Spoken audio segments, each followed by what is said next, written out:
What's up, Shady Sports Network? I'm back here with a very special guest, quarterback from the Amarillo Venom, Mr. Kaleb Lowe. Caleb, how you doing today, man? Man, I'm great. I'm great. I appreciate you having me on here. Yeah, no problem. So kind of diving right into it, you recently signed with the Amarillo Venom, new franchise for the 2024 season in a new league, the AIF. What made you so confident about being able to sign with them? Honestly, I went out there for the workout with them. Just I kind of wanted to see how Coach Krantz and Coach Dowse, how they operated around their athletes, everything like that. And I mean, I'll tell you what, I was really impressed. And Coach Dowse, I mean, he's got an offense ready for us. So I'm telling you right now, we're going to score a lot of points. So I was really confident and very happy with what they got going on there. So it was a no-brainer for me. And that's great to hear. I know your offense this year, your goal is to score 70 points a game. And then I believe that's possible with the linemen you're bringing in. So recently, the Amarillo Venom announced the signing of Debian Renfro from Texas A&M, DB wide receiver. How excited are you to be able to get to work with him in that offense? Man, I tell you what, I'm thrilled. We've been talking on our text thread that we got. We talk a lot about playbooks, just getting to know each other a lot. And I'll tell you what, the offense, we're starting to come together. We haven't even touched camp yet, so AIF is going to be put on notice very, very quickly. And the guys we got, it's going to be scary. Definitely. And so speaking of scary, last year you played with the Tulsa Oilers. You guys had one of the most underrated offenses in all of the indoor football league. Josh Crockett, Alex Rosario. How important was that experience for you in your career? Man, it was great. So I played with Lex out in Tucson. So him and I already had a connection prior to Tulsa. Um, but once I got to Tulsa, man, it was just being able to grow as a rookie. It was a great experience, and having such threats like them outside at receiver. I mean, it couldn't have been any better for me and for the team just to have them and being able to go through practice with them, learn with them, and even being able to learn with Andre Sale as well. He was a great mentor to me. I mean, he's played at a very, very high level in college, and he is still playing at a high level now. So I have nothing but respect for everybody in the Tulsa organization. For sure. And I can definitely see that. And so you went from Tulsa, you had an experience with Rapid City too earlier in the season. Rapid City at that point was in kind of a rough spot. How do you think your overall experience was with that franchise? Honestly, despite the losses that were on our record, we were a really good team. Every day in practice, we would come in and we would just test each other, both offensively and defensively. Um, yeah, you see the records, you see the scores and everything. It's like, man, what's going on? But I tell you right now, we have some really good athletes there. And I think, you know, I know that we had a lot of revolving doors with quarterbacks and them coming in. So once I came in, that door kind of shut a little bit, given an injury that I had. We had to open it back up. And, Bird took over. And I'll tell you what, Bird, he was my receiver who caught my first ever touchdown pass professionally. He took over and he did what he needed to do, and he did amazing.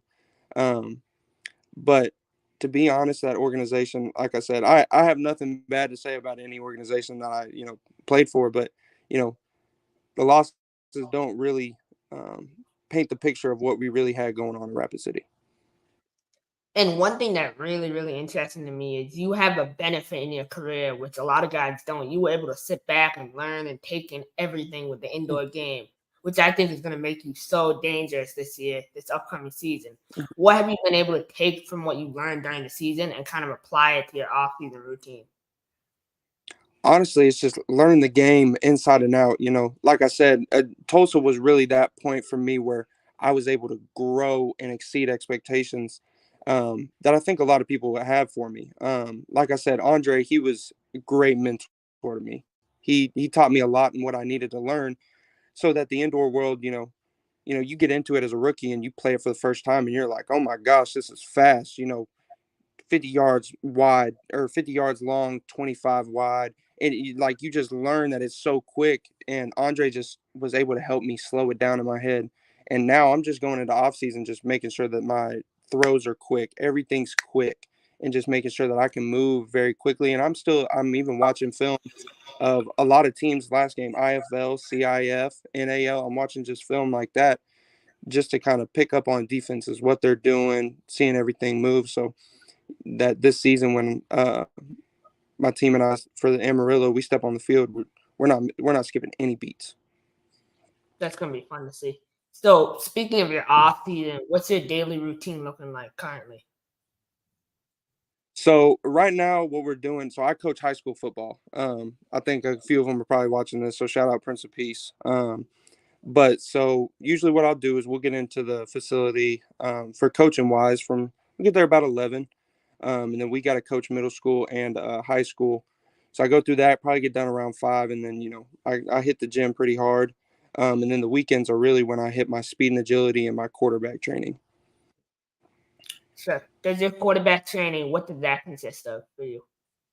Uh, Honestly, it changed a lot from last off season to now, just given the fact of what I know.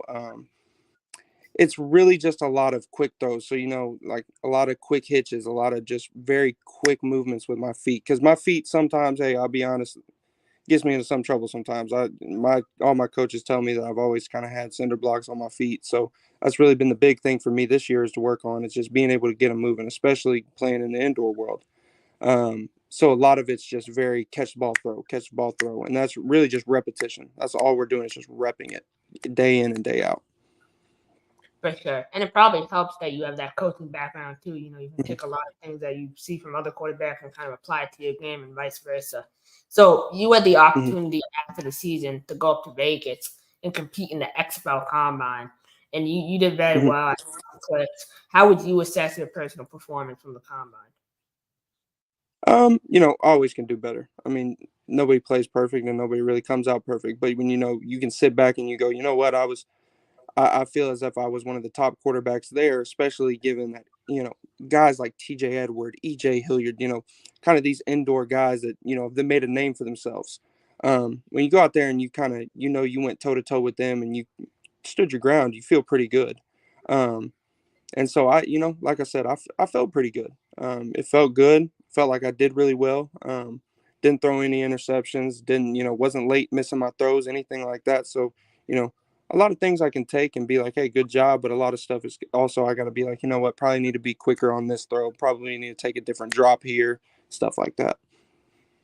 For sure. And so kind of transitioning here, we talked about, off camera that you were involved in esports, Mm-hmm. which playing video games, you have to be really quick. I'm a big Yeah, gamer, and I think it makes you have to think quick.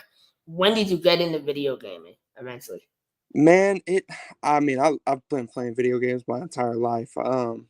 But getting into DBU and playing esports there, honestly, it was a God thing. It was my brother. My brother's a very big baseball player. He actually just committed to go play baseball at Allen Community College. And so he was at a workout at DBU. And I was looking, and I'm like, why doesn't DBU have a football team? So, then I'm doing my research. I see that they have an esports team. And I've been playing Madden my whole life. I love Madden sometimes.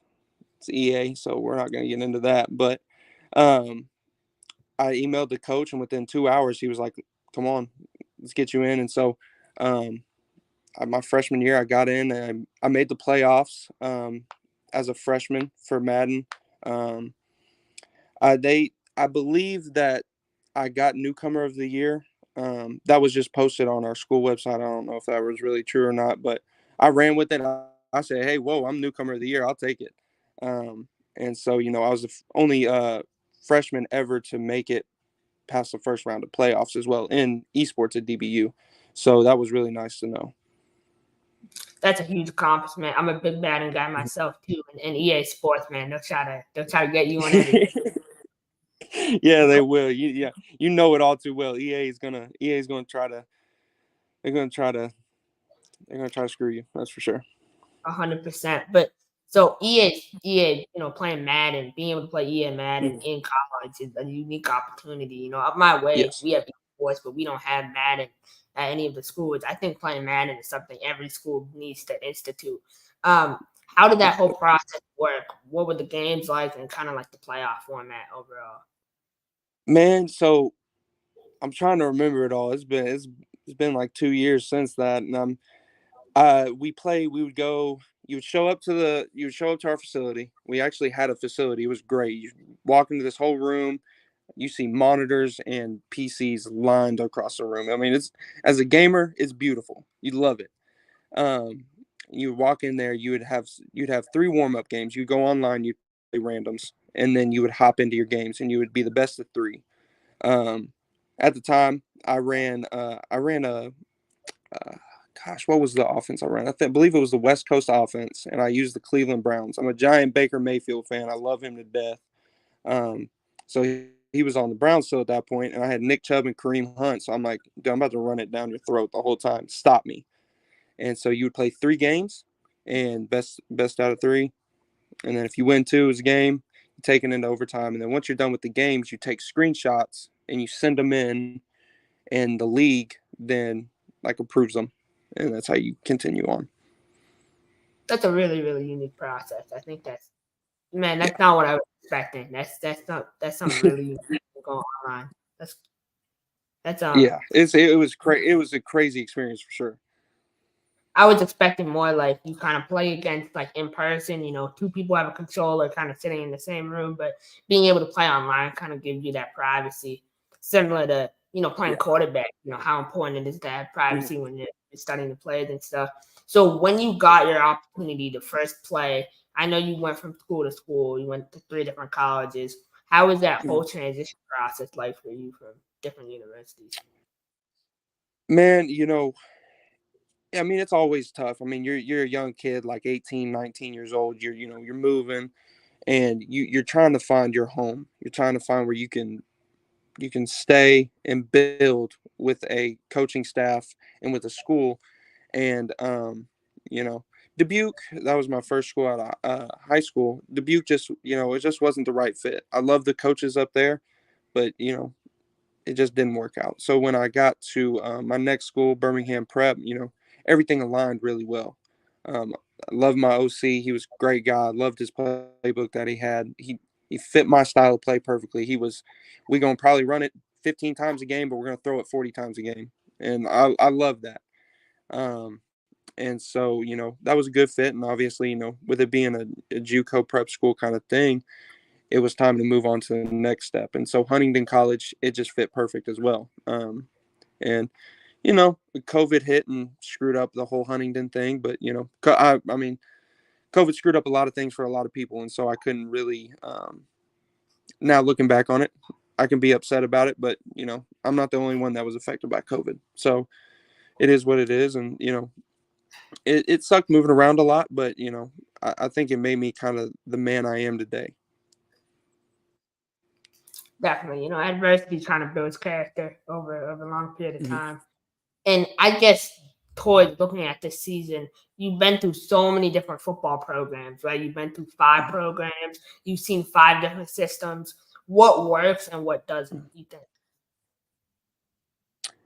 Man, well, just what works for me as a quarterback, man. I love the read option, like kind of your RPO style offense. I love the fact of being able to put the defense in a bind where, yeah, they can stop the running back, but now you got to stop me and my receiver. Okay, you stop both the running back and the receiver. Now you got to stop me.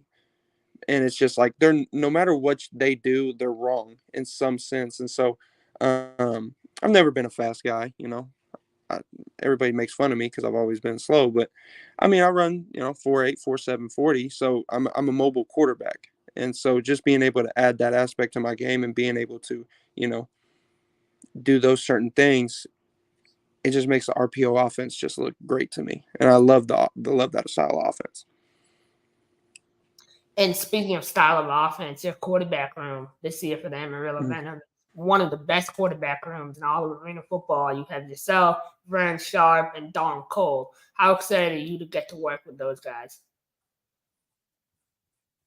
Man, I'm thrilled. So Vernon actually lives about 40, 45 minutes away from me. So him and I, we're trying to set something up where we can actually get some early work in before we even get to camp. And like I said, we've been talking on the side, everything like that, and it's iron sharpens iron. We're all trying to make each other better. We're all trying to get each other to a level of where if one ain't playing, the other one's going to be playing, and it's still the same results we want. 70 points on the board every single game, bare minimum, and we're winning a championship. And so, we're we're kind of all tight knit, but we're also looking to start this year. So, there's that aspect of competitiveness and that aspect of wanting the team to succeed. For sure. Well, Caleb, it's been great having you on the show today. My final question for you is, what continues to keep you motivated through all your adversity that you faced? And what's your number one goal for yourself personally for this upcoming season? Man, the thing that keeps me motivated, I've been the underdog my entire life. I mean, people counted me out. I was always, too slow, couldn't make his reads fast enough, that typical thing that everybody likes to say. And so for me, that keeps me motivated because nobody really knows who I am. They don't know what I'm about. And so, I'm really just working in silence here. So to kind of tie in both questions together, my goal is to win a championship. That's my main goal because, championship speaks loud, but I'm coming for that MVP in the AIF. So anybody in the AIF that you know they think they've got an easy run at it, you do not. I'm coming for it this year. I told my agent that. I told everybody around me. I'm winning the MVP this year, and so I just want everybody to be on notice so nobody's shocked when it happens. Let's go. I love that. I love that. So, best of luck, Caleb. I can't wait to watch you and the Venom dominate in 2024. And I wish you good luck on the rest of your journey. Hey, man, I really do appreciate it. Thank you for having me on here. Yes, sir. I'm a game changer.